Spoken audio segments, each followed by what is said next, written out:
অভিনেতা জাহের আলভীর স্ত্রী ইকরা আত্মহত্যা করার পর এখন বেরিয়ে এসেছে চাঞ্চল্যকর তথ্য। ইকরা আত্মহত্যা করার একদিনের মাথায় কারা যেন উধাও করে ফেলেছে ইকরার ফেসবুক আইডি। এমনকি ইকরার ফেসবুক আইডির মেসেঞ্জার থেকে একের পর এক ডিলিট করা হচ্ছে গুরুত্বপূর্ণ মেসেজ। কে রয়েছে এই প্রমাণ লোপাটের নেপথ্যে? এ বিষয়ে নিউজ প্রকাশ করেছে কালবেলা। যথারীতি আপনারা এখানে কালবেলার নিউজ কার্ডটি দেখতে পাচ্ছেন। এখানে কালবেলা শিরোনাম করেছে ফেসবুক আইডি উধাও, মুছে ফেলা হচ্ছে চ্যাট, প্রমাণ লোপাটের চেষ্টায় কে? মূল খবরে বলা হচ্ছে ছোট পর্দার অভিনেতা জাহের আলভীর স্ত্রী আফরা ইফনাত খান ইকরার আত্মহত্যার ঘটনায় রহস্যের জট যেন কিছুতেই খুলছে না। ময়নাতদন্ত, জানাজা ও দাফন সম্পন্ন হওয়ার পর এবার নতুন করে চাঞ্চল্যের সৃষ্টি হয়েছে সামাজিক যোগাযোগ মাধ্যম থেকে ইকরার ফেসবুক আইডি উধাও হয়ে যাওয়ার ঘটনা। শুধু আইডি গায়েব হওয়ায় নয়, ইকরার যুক্ত থাকা বিভিন্ন ফেসবুক গ্রুপে তার পাঠানো পুরনো মেসেজগুলো কৌশলে মুছে ফেলা হচ্ছে। কে বা কারা এই কাজ করছে তা নিয়ে নেটিজেনদের মাঝে তীব্র সন্দেহ দেখা দিয়েছে। অনেকেই ধারণা করছেন মামলার তদন্ত অন্যদিকে ঘোরাতে এবং ইকরার করা অভিযোগের সত্যতা আড়াল করতেই কেউ কেউ হয়তো সুপরিকল্পিতভাবে প্রমাণ লোপাটের চেষ্টা করছে। শনিবার 28 ফেব্রুয়ারি দুপুরে রাজধানীর মিরপুর DUH এলাকার একটি বাসা থেকে ইকরার ঝুলন্ত মরদেহ উদ্ধার করা হয়। দীর্ঘ 15 বছরের দাম্পত্য জীবনের এমন মর্মান্তিক পরিণতি মেনে নিতে পারছেন না কেউই। ঘটনার সূত্রপাত হয়েছিল এর আগের রাতে। শুক্রবার দিবাগত রাত 3:13 নেপালে শুটিংয়ে থাকা জাহের আলভী ফেসবুকে লেখেন, ভুল করলে মাফ মিলে কিন্তু মুক্তি মেলে না।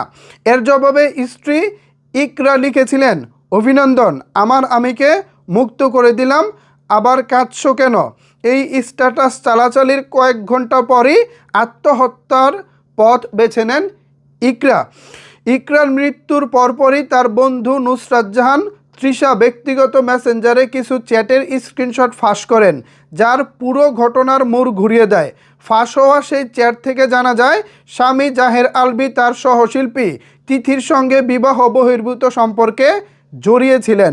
সন্তানের মায়া ও সংসারের কথা ভেবে ইকরা বারবার আলভীকে ফেরানোর চেষ্টা করেছিলেন, কিন্তু আলভী ওই অভিনেত্রীর চরম অবহেলা এবং মানসিক নির্যাতনের বিপর্যস্ত হয়ে শেষ পর্যন্ত তিনি মৃত্যুর কাছে হার মানেন। এই ঘটনায় সবচেয়ে হৃদয়বিদারক দৃশ্য দেখা যায় হাসপাতালে। ইকরার নিথর দেহ মর্গে পড়ে থাকলেও সেখানে জাহের আলভীর পরিবারের কেউ আসেননি। এমনকি ইকরার একমাত্র শিশুপুত্র রিজিককেও মায়ের মুখ শেষবারের মতো দেখতে দেওয়া হয়নি।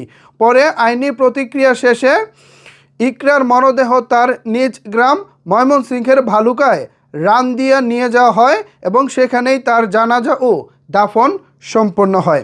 একমাত্র মেয়ের এমন করুণ মৃত্যুতে ক্ষোভে ফেটে পড়েন ইকরার বাবা।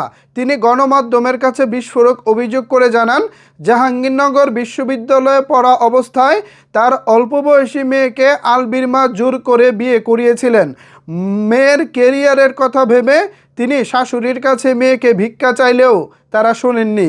এই মৃত্যুর জন্য তিনি সরাসরি আলভী ও তার মাকে দায়ী করেন।